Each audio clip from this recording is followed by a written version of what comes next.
The antique clock in Sarah's Beacon Hill townhouse chimes 7, a stark counterpoint to the rising tension at the Christmas dinner table. "You wouldn't understand, Aydah," Marcus said, waving a dismissive hand. "This is high-level stuff." His words stung more than I anticipated. "I built this company from the ground up." He puffed out his chest, clearly relishing the spotlight. I tried to keep my expression neutral. "That's quite an accomplishment, Marcus," I replied, my voice even. He smirked. "You're just an old woman who knows nothing about business." Sarah shifted uncomfortably in her seat. "Marcus, that's not fair," she murmured, her eyes pleading with him to stop. But he was on a roll, fueled by a few glasses of wine and a misplaced sense of superiority. "No, really," he continued, leaning back in his chair. "What would someone like Aydah know about venture capital or market fluctuations?"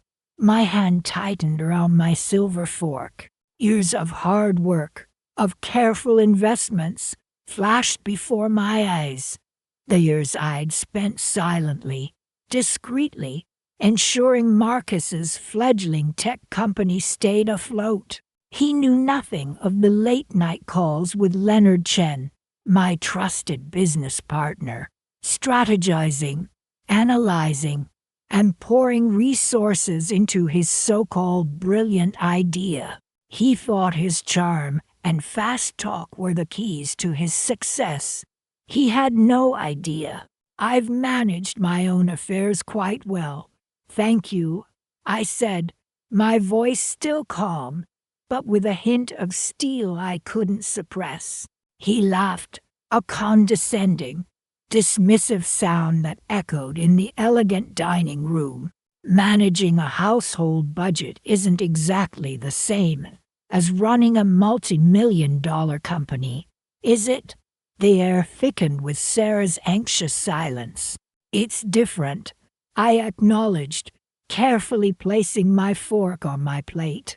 I met his gaze, a silent challenge in my eyes. He didn't see it. He couldn't see past his own inflated ego. "Different," he repeated mockingly, swirling the wine in his glass. "It's like comparing apples and oranges." "No, wait, it's like comparing apples and spaceships." He chuckled again, and a few of the other guests, clearly uncomfortable, forced out polite laughter. I took a slow, deep breath, composing myself. "Perhaps you're right, Marcus," I said, pushing my chair back slightly. "Perhaps I don't understand the intricacies of your particular spaceship." I rose from the table, my napkin falling to the floor. "If you'll excuse me." I didn't wait for a response. I turned and walked out of the dining room, the buzz of their forced conversation fading behind me. Upstairs, in the quiet guest room, I closed the door and leaned against the cool wood. The city lights twinkled through the window, a stark contrast to the turmoil brewing inside me. Humiliation warred with a cold, hard resolve.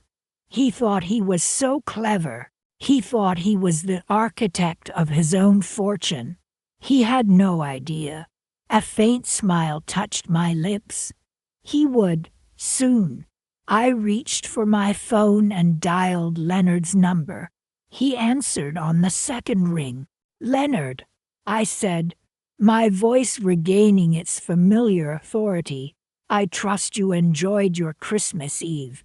He chuckled softly, quietly. "Aydah, and yourself?" "Eventful," I replied, the single word heavy with meaning. There was a pause, a silent understanding passing between us. "I see," he finally said. "So about those year-end projections." I looked out at the glittering cityscape, the holiday lights blurring into a soft, golden haze. "Yes," I said, my voice low and steady. Let's revisit them. I believe readjustment is in order. The wheels were in motion, and Marcus, in his blissful ignorance, had no idea what was coming. He was celebrating Christmas. I was about to give him a gift he'd never forget. The chill of the December air bit at my face as I stepped out of Sarah's Beacon Hill townhouse, Marcus's words still echoing in my ears. You wouldn't understand, Aydah. This is business, not some charity bake sale. He'd actually chuckled, a condescending little puff of air that stung more than the cold. The door clicked shut behind me, the sound sharp and final. I pulled my shawl tighter, the cashmere offering little comfort against the sudden emptiness that had settled in my chest. I hadn't realized how tightly I'd been holding my breath, bracing myself against the inevitable slight. Every Christmas, it seemed, Marcus found a new way to diminish me, to remind me that in his eyes, I was nothing more than a doting, slightly senile old woman. Sarah, bless her heart, always tried to smooth things over. Marcus didn't mean it that way, Mom, she'd murmured, her hand fluttering on my arm. He just gets so passionate about his work. But I saw the flicker of unease in her eyes, the subtle tightening of her lips. She knew how her husband truly saw me. A taxi slowed beside me, the driver leaning over. Cab, ma'am, he asked. I shook my head, the thought of confined space suffocating me. No, thank you, I managed, my voice a mere tremor. I needed to walk, to let the brisk air clear my head, to push away the rising tide of humiliation. My own daughter's home, a place that should have been a haven, felt like a gilded cage. I thought of the years I had silently supported Marcus, the countless checks I'd written to keep his floundering tech company afloat. He had charmed Sarah, and by extension, me. He'd spoken of innovation, of disrupting the market, his words laced with the kind of confident energy that drew investors in. And I, foolishly, had believed him. More than believed I'd invested, not just my money, but my hope in him, in their future. Now, as I walked, the city lights blurring through the drenched tears that pricked my eyes, the weight of my own Noivy pressed down on me. Each brightly decorated storefront, each carol echoing from a passing car, felt like a cruel mockery of my own internal desolation.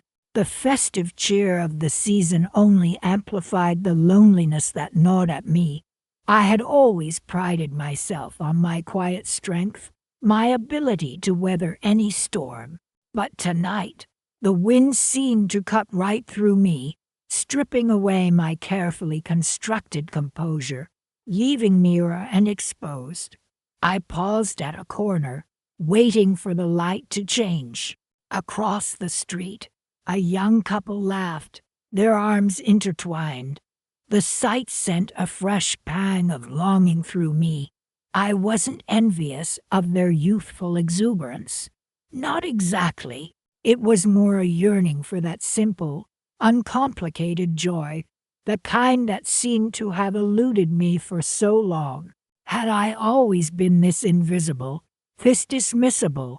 The light changed, and I crossed the street, my steps slow and deliberate. I needed to think, to plan. Marcus's words, though cruel, had inadvertently given me clarity. I had been operating under the delusion that my quiet support, my silent sacrifices, would be enough, that they would be appreciated, even if not openly acknowledged. I had been wrong. I hailed a cab, finally ready to retreat to the quiet sanctuary of my own apartment. As I sank into the back seat, the city lights streaking past. A new resolve began to solidify within me. Marcus had made it clear where he stood. He saw me as irrelevant, a harmless old woman whose opinions, whose contributions, held no weight.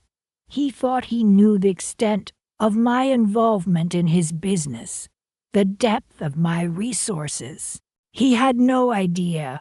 The Ritz-Carlton, please, I told the driver, my voice regaining some of its usual steadiness. The faintest hint of a smile touched my lips. It was time for Marcus to learn a lesson. It was time for him to understand that quiet strength could be a formidable weapon. It was time for him to receive the Christmas present he so richly deserved, the one he wouldn't soon forget. Rain lashed against the windows of my Cambridge apartment, mirroring the storm inside me. You wouldn't understand, Aydah. This is business, not baking cookies, Marcus had sneered, his words echoing in my mind. I picked up the delicate china teacup, a gift from Sarah years ago, and traced the rim with my finger. The warmth did little to soothe the chill that had settled in my bones. He thought I was ignorant, a harmless old woman content to knit and fuss over holiday dinners. He saw my quiet generosity as weakness, my silence as consent to be dismissed. He mistook my kindness for naivete. More gravy, mother, Sarah had asked, her voice tight with an unspoken plea. I'd managed a weak smile, but the food tasted like ash. Every festive decoration, every carefully chosen carol on the stereo, mocked the hollowness I felt. This Christmas, meant to be a celebration of family, had become a stark reminder of my diminished place within it. I set the teacup down, the gentle clink a sharp counterpoint to the raging storm outside. Marcus's words, laced with condescension, stung more than any outright insult. He'd been discussing his failing tech company, his voice booming with misplaced confidence. I'd offered a gentle suggestion, drawn from decades of observing market trends, only to be met with his dismissive smirk. Mother, you mean well, Sarah had interjected, her eyes flitting nervously between Marcus and me. But Marcus has this handled. He'd run the company into the ground, relying on my discreet infusions of capital to keep it afloat. He'd taken my money, my silence, my unwavering support, and treated it as his due. He thought I was blind to his struggles, deaf to the whispers in the financial world. He was wrong. I knew. I'd always known. I'd chosen to help, believing in family, in supporting my daughter's happiness. Now I question my judgment. I walked to the window, the city lights blurred by the rain. My reflection stared back at me, a stranger in my own familiar apartment. I saw not weakness, but a quiet resolve hardening in my eyes. Marcus had mistaken my silence for acquiescence. He had miscalculated. He thought he understood the game, but he hadn't even begun to grasp the rules. My phone buzzed on the side table. It was Leonard, my old friend and business partner. Leonard, I need to see you, I said, my voice steadier than I expected. Tomorrow. Regarding certain investments. Of course, Aydah, he replied, his voice calm and understanding. Shall we say 10 o'clock at the usual place? The usual place? The quiet corner booth in the discreet cafe where we'd orchestrated countless deals, built empires, and navigated the intricate dance of finance. A place Marcus had never set foot in, a world he didn't even know existed. Yes, 10 o'clock, I confirmed, a faint smile playing on my lips. He thought he was in control. He thought he was the one making the decisions. He had no idea the strings I pulled, the levers I controlled. He saw me as a kindly old woman, a source of endless, unquestioning funds. He'd find out soon enough that I was much more than that. The rain continued to batter against the windows, but the storm within me was beginning to subside, replaced by a sense of purpose. I picked up a framed photograph from the mantelpiece. It was a picture of Sarah as a child, her eyes bright with laughter, her small hand clasped in mine. I had spent my life protecting her, providing for her, ensuring her happiness. I would not let Marcus's arrogance, his careless disregard, jeopardize her future. He thought he could dismiss me, sideline me, erase me from the equation. He had made a grave mistake. I would reclaim what was mine, not for myself, but for Sarah. He had played his hand. Now it was my turn, and I intended to play it with the precision and ruthlessness he had so carelessly underestimated. He thought this Christmas was over. He was wrong. It had just begun. Rain lashed against Leonard Chen's office window, mirroring the turmoil inside me. Marcus's words, "You wouldn't understand the complexities of business," Aydah, echoed in my mind, sharp and cold. I picked at a loose thread on my handbag, the expensive leather a stark contrast to the hollowness I felt. "Leonard," I began, my voice steadier than I expected. "I need to discuss our arrangement regarding Stellartech." He nodded, his expression carefully neutral, as he gestured for me to continue. "I believe it's time we revisited the terms." He leaned forward, his hands steepled. "Is there a specific concern?" "Aydah," I forced a small smile. "Just a reallocation of resources, a shift in priorities." He was silent for a moment, studying me with his shrewd, assessing gaze. I knew Leonard. He wouldn't pry, but he would observe, analyze, and draw his own conclusions. "Of course," he finally said, his voice smooth. "These things happen. The market is volatile." He opened a folder on his desk, revealing a series of complex charts and graphs. "Can you be more specific about the nature of this reallocation?" I met his gaze directly. "Let's just say I'm reconsidering the extent of my involvement." He raised an eyebrow, a flicker of something surprise, understanding, crossing his face. "I understand. These decisions require careful consideration. Perhaps we can review the current investment portfolio." I nodded, trying to ignore the tightness in my chest. It was strange sitting here, orchestrating the potential downfall of my own daughter's future husband. But the sting of Marcus's dismissive words, the casual arrogance he'd displayed at Christmas dinner, fueled my resolve. I had built my fortune through careful planning, through shrewd investments, and unwavering dedication. I wasn't about to let some arrogant young man, blinded by his own perceived brilliance, squander it all away. "Yes," I said, my voice firm, "let's review the portfolio." "And Leonard," I added, a steeliness creeping into my tone, "let's discuss the most efficient way to disentangle my interests from Stellartech." Leonard's expression remained impassive, but I saw a subtle shift in his demeanor, a quiet acknowledgement of the change in the air. He adjusted his glasses, his fingers tracing the rim. "Disentangle," he repeated, the word hanging heavy in the silence that followed. That can be a complex process, Aydah. It requires a delicate touch. He paused, his gaze meeting mine. Are you sure this is the direction you wish to take? I drew a slow breath. I'm sure, Leonard, very sure.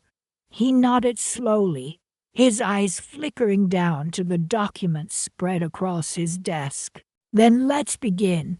He began to explain intricacies of the investment structure, the various layers of funding, the legal ramifications of withdrawing my support. It was a tangled web, woven over years of quiet, carefully managed contributions. I listened intently, absorbing every detail, every nuance of his explanation. I had always been hands-off with Stellartech, trusting Marcus to manage the business. That trust had been misplaced. Now, I would reclaim control, not just of my finances, but of my own destiny. So I asked, after he had finished his explanation, what's the quickest, cleanest way to extract my investment without unduly disrupting the company? He looked at me, a faint smile playing on his lips. Unduly disrupting, he echoed. Aydah, withdrawing your support will fundamentally alter Stellartech's trajectory. It's not a matter of disruption. It's a matter of survival. They are entirely reliant on your continued funding. He paused, letting his words sink in, but he continued. If you wish to minimize the immediate impact, we can implement a phased withdrawal. We can gradually reduce your contributions, giving them time to adjust. He used the word adjust with a certain dry irony, and I couldn't help but mirror his faint smile. Adjust? I repeated. Yes, I think they will have to adjust. The rain outside had intensified, the rhythmic drumming against the glass a steady backdrop to our conversation. I thought of Sarah, of the comfortable life she had become accustomed to. This would undoubtedly be difficult for her, but I knew she was strong. She would understand. She would see that I was simply protecting my own interests, reclaiming what was rightfully mine. And what about the long-term implications, Leonard? I asked. What happens when they realize the full extent of their dependence? He leaned back in his chair, a thoughtful expression on his face. Then, he said, his voice quiet but firm, they will learn a valuable lesson about respect and about the true meaning of power. He opened a drawer and pulled out a thick file, placing it on the desk between us. This, he said, tapping the file, contains everything, every transaction, every agreement, every detail of your involvement with Stellartech. We'll need to review it carefully, strategize, and execute meticulously. He looked at me, his expression serious. Are you ready for this, Aydah? I met his gaze, the ghost of Marcus's condescending words still lingering in my mind. A quiet resolve hardened within me. I'm ready, Leonard, I said, my voice steady. Let's begin. I felt a strange sense of calm settle over me, a sense of purpose I hadn't felt in years. This wasn't just about money. It was about respect. It was about reclaiming my dignity. And I knew, with a certainty that settled deep in my bones, that this was just the beginning. The rain continued to fall, washing away the last vestiges of my doubt, leaving only the cold, hard clarity of my purpose. The chill in Sarah's Beacon Hill townhouse mirrored the chill that had settled between Marcus and me since Christmas. I sipped my tea, watching him pace. I just don't understand it. Sarah, Marcus said, running a hand through his hair. The investors are pulling out. One minute they're all in, the next they're gone. It's like he trailed off searching for an analogy that could capture the baffling evaporation of his funding. Sarah, bless her heart, tried to soothe him. It's just a temporary setback, darling. These things happen in business. She looked at me, her eyes pleading for support. I offered a small, tight smile. Indeed, Sarah, business, like any good partnership, requires a delicate balance. Marcus stopped pacing and looked at me, his expression hardening. What's that supposed to mean, Aydah? I met his gaze, my voice calm and even. Simply that all parties involved must contribute equally. One cannot expect sustained success by relying solely on the generosity of others. Marcus scoffed. Generosity? Is that what you call it? Investments are based on potential, on future returns. Nobody is being generous. He started pacing again, his agitation palpable. Sarah placed a calming hand on his arm. Marcus, please. Mom's just trying to be supportive. He shrugged her off, his voice tight with frustration. Supportive? She wouldn't know the first thing about running a business, let alone supporting one. I took another sip of my tea, letting his words hang in the air. The anger simmering beneath his surface was almost satisfying. Almost. Perhaps not, I said quietly, setting my cup down. But I do understand the nature of investments and the importance of diversifying one's portfolio. Marcus stopped pacing again, his eyes narrowing. What are you getting at, Aydah? His tone was sharp, edged with suspicion. I simply smiled. Nothing, dear Marcus, just a general observation. The tension in the room was thick enough to cut with a knife. Sarah clearly felt it too. She stood, trying to bridge the widening gap between us.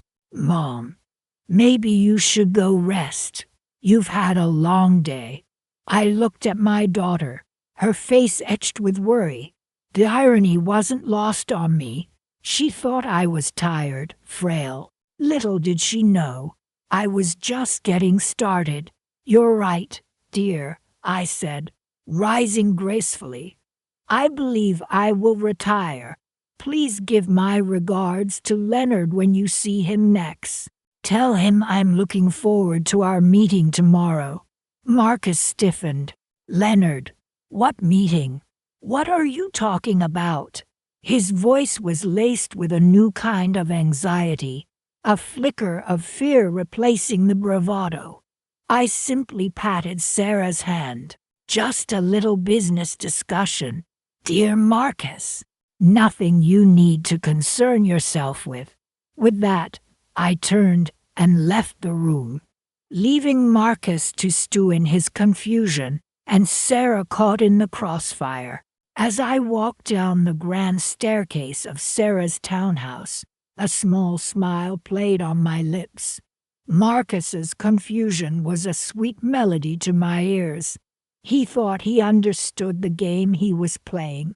He thought he had me pegged as a naive, out-of-touch old woman. He had no idea the strings I was pulling, the levers I was controlling. Leonard Chen, my trusted advisor and business partner for decades, had been diligently executing my plan. Slowly, strategically, we were withdrawing our support from Marcus's company. The investors, carefully chosen individuals within Leonard's network, were following suit. Marcus was like a puppet, and I was cutting his strings one by one. He'd boasted about his business acumen at Christmas dinner, dismissing my decades of experience with a wave of his hand. He'd called me ignorant, irrelevant. He'd thought his charm and Sarah's affection were enough to secure his future. He'd underestimated the quiet power the silent influence, that I still wielded. He hadn't understood the true meaning of partnership, the delicate dance of give and take. He thought he was taking, building his empire on the back of my supposed generosity. He had no idea that the very foundation of his success was built on sand that I was now washing away with each carefully calculated move. The car was waiting for me outside. As I settled into the back seat, I glanced back at the townhouse, a beacon of wealth and privilege. Soon, very soon, the balance of power would shift. Marcus would learn a valuable lesson about respect, about the true cost of arrogance. And Sarah, my dear Sarah, would finally understand that her mother wasn't just a source of endless funds, but a woman of strength, resilience, and a quiet, unwavering determination to protect what was hers. The game was far from over. In fact, it was just beginning. The coming weeks promised to be interesting. I leaned back, a sense of calm anticipation settling over me.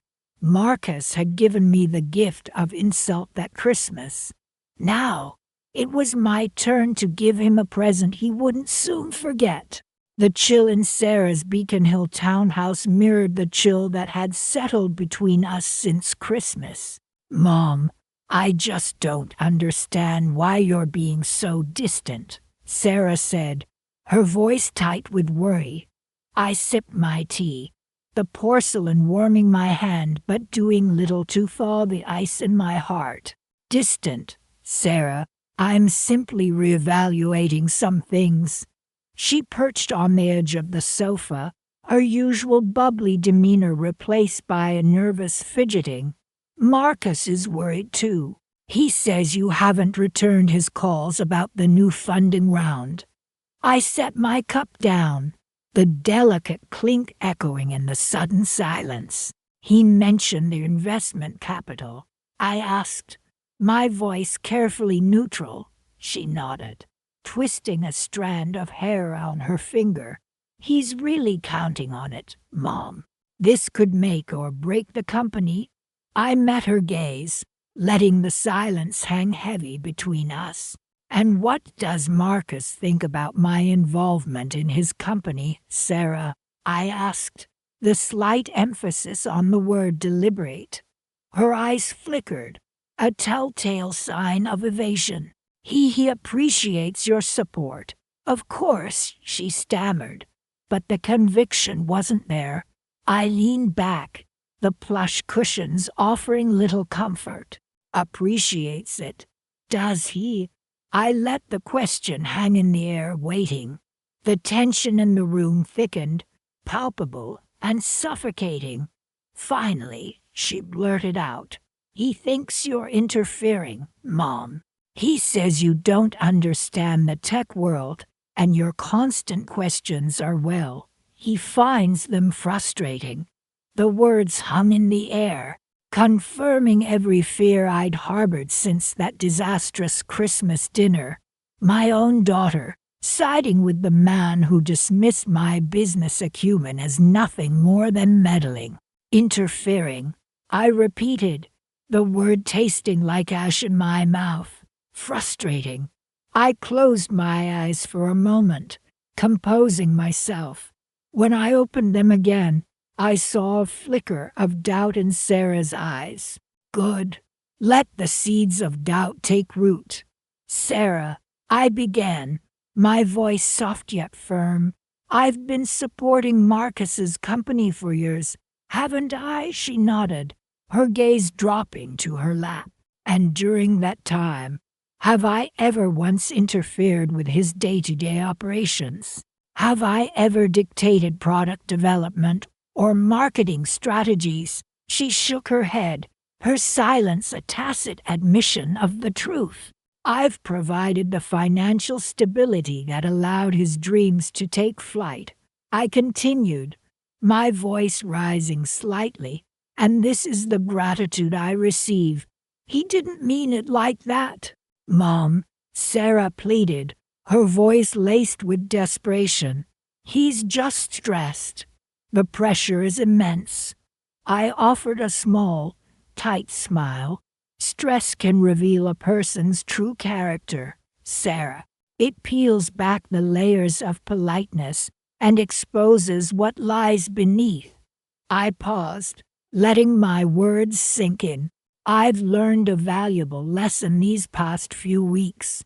I reached for my handbag, the smooth leather a comforting weight in my hand. I've learned that sometimes silence is the most powerful weapon. I stood up, smoothing down the skirt of my dress.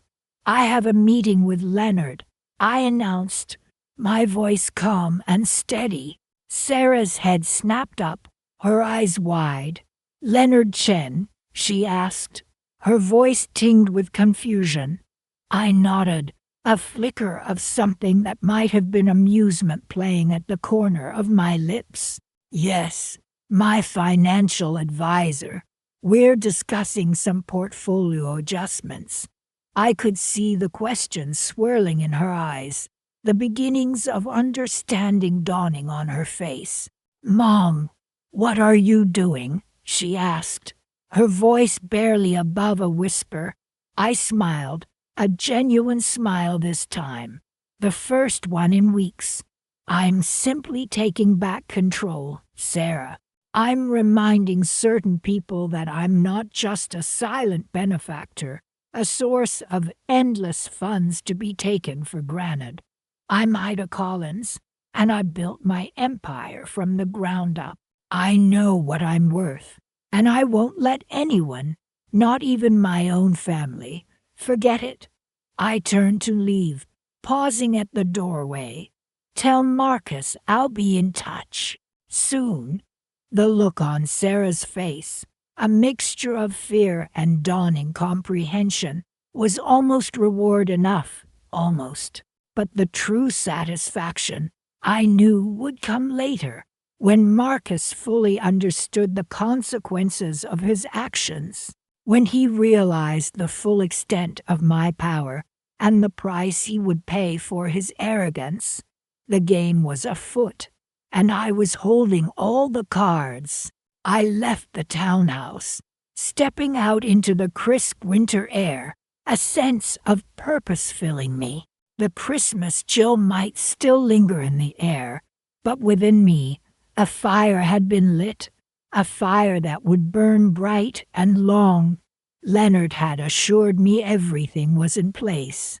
The upcoming holiday, ironically another celebration, would be far more memorable than Christmas. This time, the gift would be truly unforgettable. The chill of the January air nipped at my face as I stepped out of Sarah's Beacon Hill townhouse. You wouldn't understand, Mother, Marcus had said, his voice dripping with condescension just an hour before. This is high-level finance. He dismissed me with a wave of his hand, as if I were a child interrupting a grown-up conversation. The memory still stung, but a thin smile played on my lips. He thought he understood finance.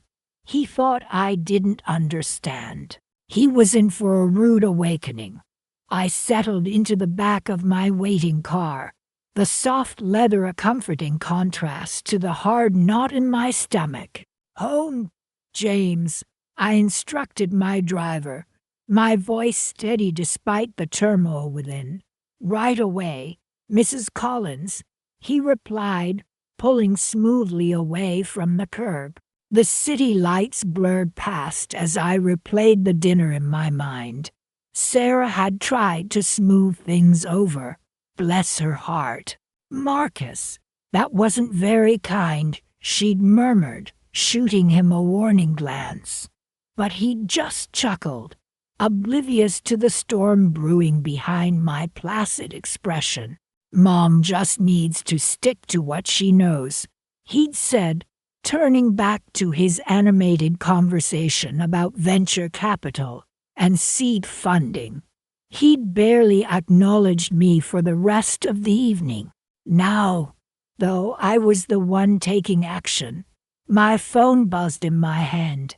It was Leonard, my business partner. Everything's in motion. Aydah, he said, his voice low and discreet. Phase 1 is complete. Excellent, I replied, a quiet satisfaction spreading through me. And Phase 2, scheduled to begin tomorrow morning, Leonard confirmed. Just as we discussed. Good, I said, ending the call. I leaned back against the plush leather, closing my eyes. Marcus thought he was building an empire. He had no idea he was building it on sand, and I was about to pull the rug out from under him. He'd been so proud of his latest funding round, boasting about the impressive valuation of his tech startup. He'd talked endlessly about his innovative software, his brilliant team, his groundbreaking business model. He hadn't mentioned, of course, the quiet infusions of capital that had kept his company afloat these past few years. He hadn't mentioned the silent partner who'd believed in him when no one else would. He hadn't mentioned me. He wouldn't need to mention me. He'd be asking me questions about me soon enough. The next few days unfolded with quiet precision. Leonard kept me updated on the progress of our plan. I continued my usual routine, attending charity luncheons, browsing art galleries, and enjoying my quiet life. Outwardly, nothing had changed. Inwardly, I was a coiled spring, waiting for the right moment to release. Then, a week later, the phone rang. It was Sarah, her voice tight with anxiety. "Mom, something's wrong," she said, her words tumbling over each other. "Marcus is frantic. He's saying there's a problem with the company finances." I feigned surprise. "A problem? What kind of problem?" "He's not sure," Sarah said, her voice trembling. "He's talking about emergency meetings, investors pulling out. He's terrified." I allowed a moment of silence to hang in the air. "Well, dear," I said finally, my voice laced with carefully measured concern. "Perhaps he overextended himself. These things happen in business, you know." "But he was doing so well," Sarah cried. "He was so confident." "Confidence isn't capital, dear," I said gently. "Perhaps this will be a valuable lesson for him." The following days brought more frantic calls from Sarah. Marcus was growing increasingly desperate. His investors were demanding answers. His employees were threatening to quit. The carefully constructed facade of his success was crumbling around him. I listened patiently to Sarah's updates, offering words of comfort, while secretly relishing the unfolding drama. He'd dismissed me, belittled my understanding of business.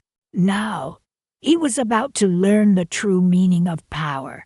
He was about to learn that the quiet grandmother he'd so easily dismissed held the strings to his entire fortune. And I was about to show him exactly how those strings worked. I'd arranged for a meeting with Marcus and Sarah at my lawyer's office the following week. I had a feeling it would be a conversation he wouldn't soon forget.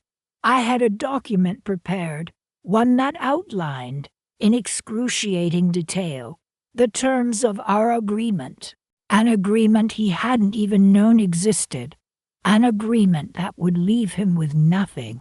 I hung up the phone with Sarah, a small smile playing on my lips. The January air outside was still crisp, but a warmth was spreading through me, the warmth of anticipation, the warmth of revenge. He wouldn't be dismissing me again. Sunlight streamed through the tall windows of my Cambridge apartment, painting the Persian rug in warm, shifting patterns. It had been 6 months since that Christmas dinner, 6 months since Marcus, Sarah's fiancé, had so confidently dismissed my business acumen with a condescending, "Aydah, you wouldn't understand the complexities of the tech world." I sipped my Earl Grey tea, the delicate porcelain cup warming my hand. It had been a long game, but a satisfying one.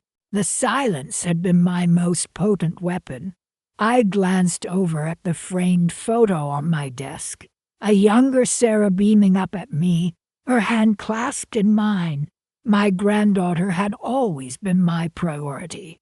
Protecting her, securing her future, that was what mattered most, and ensuring that her future wouldn't be tied to a man who so easily underestimated others, especially her own family. "He'll learn," I murmured to myself, a small, almost imperceptible smile playing on my lips. "They both will." The gentle chime of my phone interrupted the quiet. It was Leonard, my business partner, calling with a scheduled update. "Aydah, good morning," he said, his voice respectful as always. "Everything is proceeding as planned," I responded. "Thank you, Leonard. I appreciate your discretion in this matter. This wasn't just about money. It was about respect. It was about demonstrating that quiet strength, the kind that doesn't announce itself with boisterous pronouncements, but rather moves with the subtle, undeniable force of a tide." Leonard continued, his voice low. "Marcus contacted me again yesterday. He's increasingly desperate." I closed my eyes, picturing Marcus's confusion, his frantic attempts to understand the sudden shift in his fortunes. "Good," I said softly. "Let him sweat a little longer."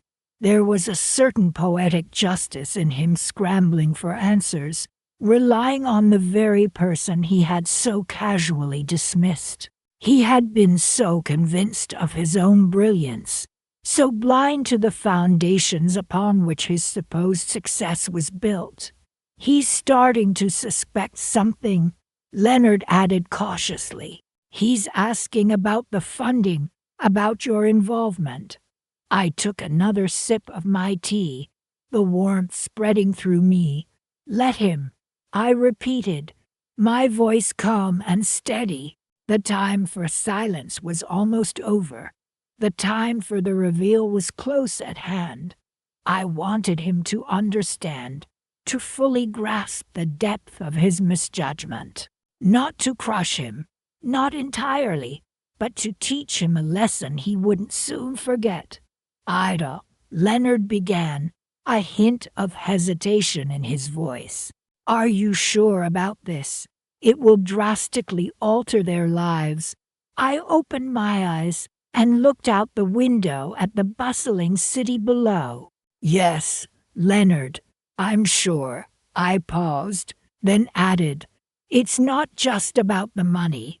It's about the principle. He needs to understand the value of respect, the importance of family, and Sarish needs to see him for who he truly is."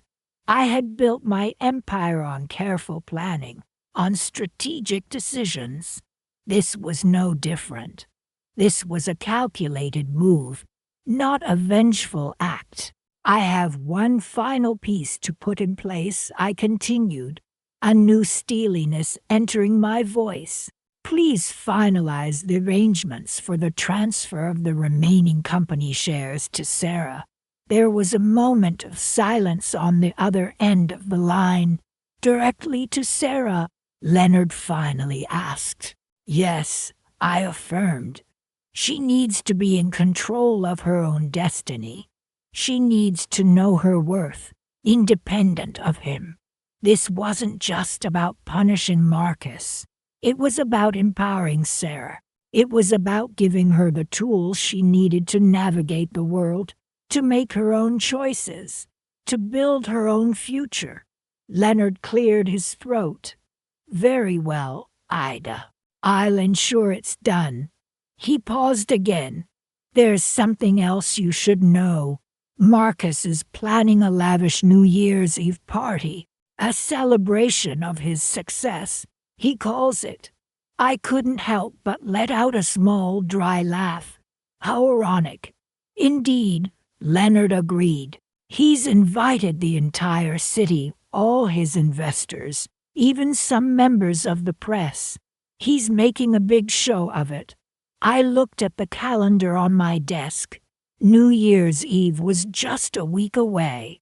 A perfect stage. Thank you for letting me know, Leonard, I said, my voice laced with a newfound determination. This changes things for the better. The pieces were falling into place. The stage was set, and I, the quiet grandmother, the one deemed irrelevant, would be the author of the final act. I would not be attending his self-congratulatory party, not in the way he expected, but I would make sure my presence was felt. He had underestimated me. He had mistaken my silence for weakness. He was about to learn a very valuable lesson about the true meaning of power. He was going to receive his New Year's gift, a present he would never forget. And Sarah, my dear Sarah, would finally see the truth, a truth I had carefully, patiently orchestrated, a truth that would set her free. The chill of Marcus's glass-walled office mirrored the ice in my veins. He paced, phone clutched to his ear, a frantic energy radiating from him. No, I don't understand. He barked into the receiver. The funding gets just gone. He slammed the phone onto his desk, the sharp crack echoing in the tense silence. He finally turned to me, his eyes filled with a bewildered panic I'd never seen before. Mother Collins, he began, his voice strained. What is happening? He gestured vaguely around the sleek, modern office, the space that had always seemed to symbolize his success. The projector servering as falling apart. I met his gaze, my expression carefully neutral. Marcus, I said calmly, perhaps you should sit down. He collapsed into his chair, the leather creaking beneath him. He looked utterly defeated, a stark contrast to the arrogant man who had dismissed my business acumen at Christmas dinner just weeks ago. He'd told me then, in front of the whole family, that I wouldn't understand the complexities of his tech startup. It's a different world, Mother Collins. He'd sneered, not your generation's knitting circle. Now, his world was unraveling, and he was looking to me for answers. I reached into my handbag and retrieved a small, intricately carved wooden box. I placed it on his desk, the polished wood gleaming under the office lights. This, Marcus, I said, my voice soft but firm, belonged to my grandfather. He started our family business with practically nothing. He taught me everything I know. I opened the box, revealing a set of antique gold coins, each one representing a generation of careful investment and shrewd decision-making. Marcus stared at the coins, his confusion deepening. Don't understand, he stammered. I closed the box with a snap, the sound sharp in the quiet office. Marcus, I said, leaning forward, you thought I was simply a wealthy old woman, content to sit on the sidelines and watch your little games. You assumed my wealth was just there, a bottomless well for you to draw from. He opened his mouth to speak, but I held up a hand to silence him.